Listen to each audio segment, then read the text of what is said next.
Peace, everybody. This is Marc Lamont Hill. You're welcome to join the conversation if you want to. We're talking tonight about Dwight Howard. For the last couple of days, everybody's been talking about Dwight Howard. In fact, the last couple of months, people have been talking about Dwight Howard. It all started when it was announced that there would be a civil suit launched against Dwight Howard.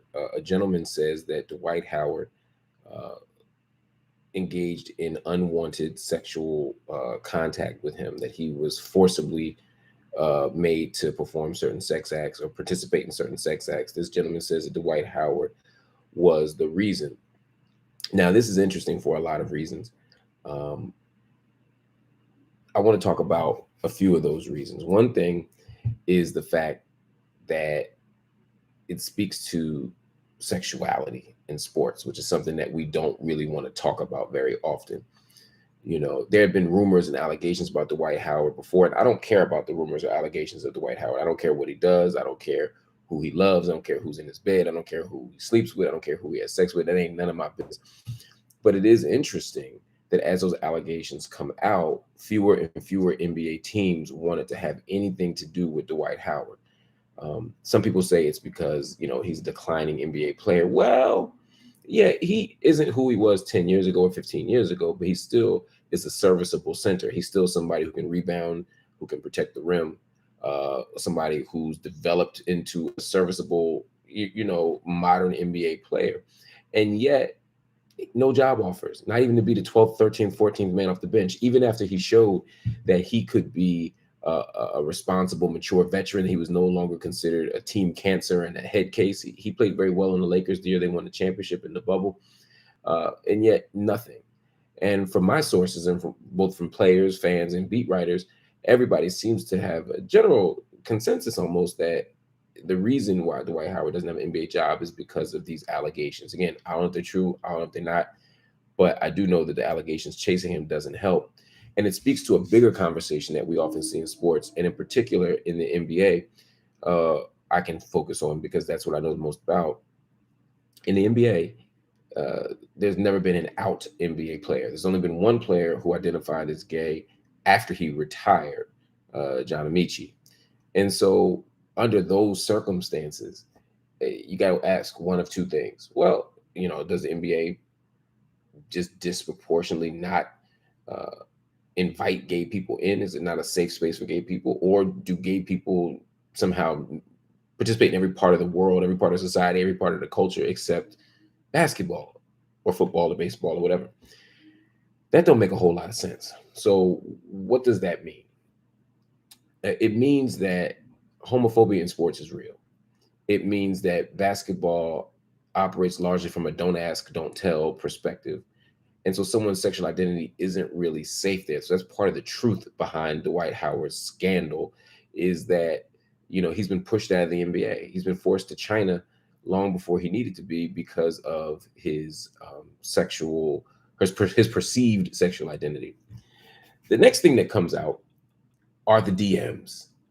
The gentleman who is suing Dwight Howard released their DMs, which showed Dwight Howard allegedly inviting this man over for a sexual encounter, inviting him to send naked pics, inviting him to sort of share what his sexual desires were. All this stuff is part of the conversation that Dwight Howard is having allegedly with this man through DMs. And I got to say, it made me wonder, is this person actually harmed by Dwight Howard? Or is this part of the blackmail? Is this part of the exposing, that I'm going to extort Dwight Howard? I'm going to say that Dwight Howard did something to me if he doesn't give me money or whatever the thing is that I'm asking for, because the last thing Dwight Howard would want is to be outed. The last thing he would want is to have his sexual identity, his sexual proclivities, his sexual desires exposed. And so what would he do? He would give me anything so that those texts don't come out. That's a theory that people had. It's a theory that I had. I actually wondered if that's what it was. That was reinforced by people, I believe, in Dwight Howard's camp, and certainly other observers who said that the allegations didn't begin until Dwight Howard blocked this person on Twitter, or on Instagram, excuse me. Interesting theory. But then I had to check myself. I had to say, wait a minute. If this were a woman, what would I be saying? If this were a woman, would I assume that because it's a civil suit, that means it's not true? There's a whole lot of people out there that think that women lie about sex and lie about sexual assault and sexual violence, but the evidence is simply that that's not the case. Do some people lie? Absolutely. Is there a long history of white women lying on black men? Definitely, absolutely. But in general, the percentage of women who lie about being raped or sexually assaulted is infinitesimal. It's in the single digits. So um, I can't assume anything different about Dwight Howard or Dwight Howard's accuser. In other words, we can't have a separate standard here. I know power is different, gender is different. I'm not saying everybody's the same, but why would I not assume that if this man says that he was sexually assaulted, why would I not at least give him the benefit of the doubt? Doesn't mean Dwight doesn't deserve a day in court. Doesn't mean that Dwight doesn't deserve to be judged by a jury of his peers. Doesn't mean that he doesn't deserve a fair assessment of the facts. But in the same way that I wouldn't want to see a woman completely ignored or dismissed when she says that she was assaulted or otherwise sexually harmed, I gotta have the same. I gotta give the same allowance. I gotta give the same grace to this gentleman. And then I started thinking, wow, what does this mean for Dwight Howard? Because he's initially saying that it's all bullshit. He's saying that initially he's implying that it's just haters. He keeps using the word haters, and he's talking about people who are trying to cause problems for him, and that we shouldn't believe the hype. But then more recently, things changed a little bit. Now, he's not saying that the person is making everything up. Dwight Howard is saying, or his lawyer is saying for him, um, it was a consensual encounter. This is a major moment in sports. This is a huge moment in sports. This isn't just basketball. This isn't just baseball. This is all the sports and really society. You have an active professional athlete who is acknowledging that he had a same-sex encounter in public. The account, I'm not saying the encounter was in public, but the admission, the confession, the acknowledgement is in public. He's saying to the world, yo, I did this. Now, Dwight Howard wasn't trying to be Jackie Robinson.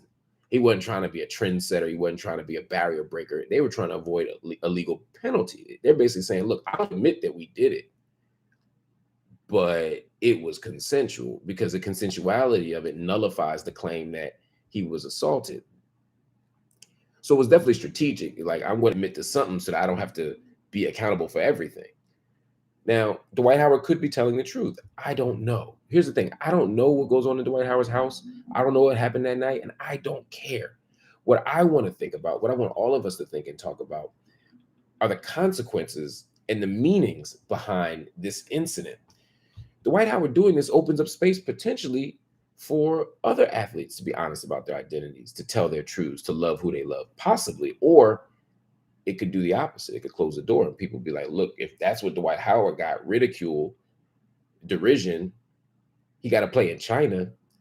He didn't make the top 75 NBA greatest players. And Lord knows Dwight Howard was a top 75 player. Y'all forget his stats. The man was the best defensive player in the NBA for basically a decade. He led the league in rebound numerous times. He's in the top 25. He'll probably retire in the top 15 if he gets to play again. Top 15 all time in rebounds. You look at his block shots. You look at his.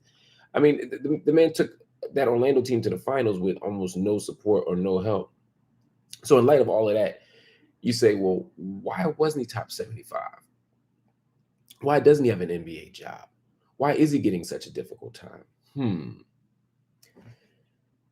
And that may keep more people inside of the closet. But then there's another piece to this. There's one more piece to this that I want to talk about before we go. And that is Dwight Howard's response. Because now that that's come out, he's been somewhat interesting and smart to say, look, it's none of y'all business who's in my bed. I respect that, Dwight. Why would I tell people who's in my bed? The only people that need to know that are people in my bed. That's what he says on his social media platforms. Cool. We respect that. But then he talks about it as people hating. This is the part that we got to think about and be mindful of. This isn't just about hate. Are there people who probably don't like Dwight? Are there people who just don't like Dwight Howard? Sure. Are there people in the world who hate Dwight Howard and just want to see him unhappy, unsuccessful, etc.? I don't doubt it. But this is still a sexual assault allegation. It's not a criminal one, it's a civil one. But at the end of the day, it's still a sexual assault allegation. So if it's a sexual assault allegation, Do we call the person who accuses you of sexual assault a hater? Do we call the people who are drawing attention to sexual assault haters? We're not hating Dwight. Part of the problem is for gay men, for queer men in particular, um, there's a sense that they are deviant.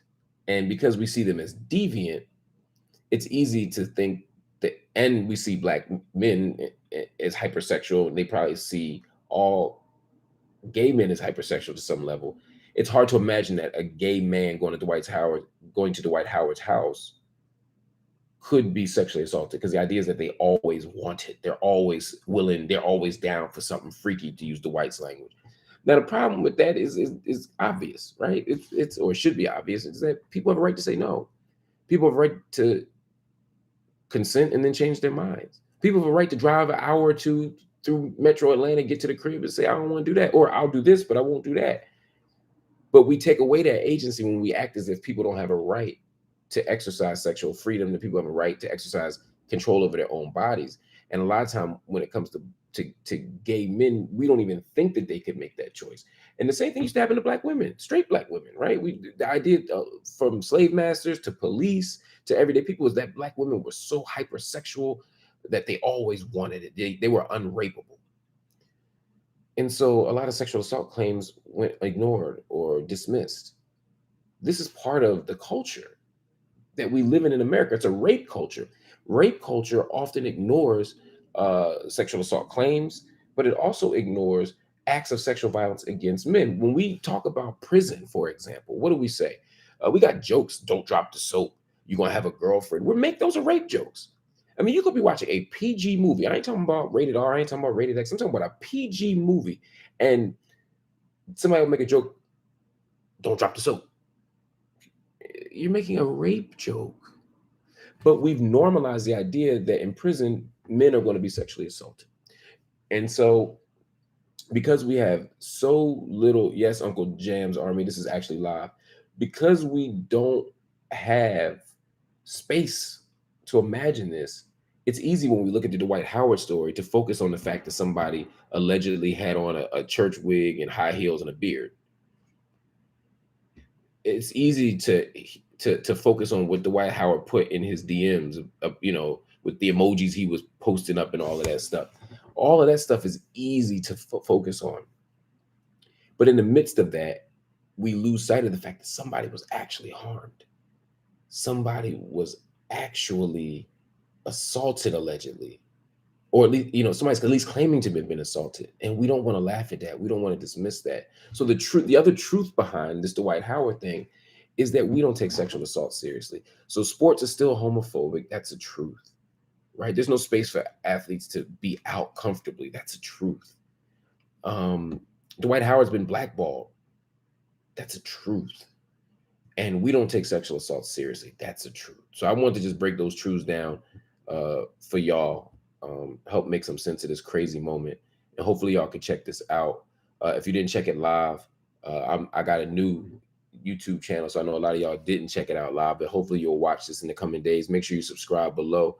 Make sure you join the conversation I'm going to be having every single day here. You'll see news updates. You'll see conversations with dope people. You can also access my old speeches, my old interviews, old conversations I've had in public, other op-eds and analyses that I've given over the years. But it's everyday new material coming up with news, with commentary, with all the things going on in the world. And unlike what I do on TV shows, unlike what I do in the news, here you get me completely uncensored, unfiltered. You get to ask questions. We get to engage. We get to talk. We get to build. And we get to do all kinds of dope stuff. So keep following and make sure you tell everybody to follow this page, this channel, Marc Lamont Hill Official. I'll talk to y'all later. Peace.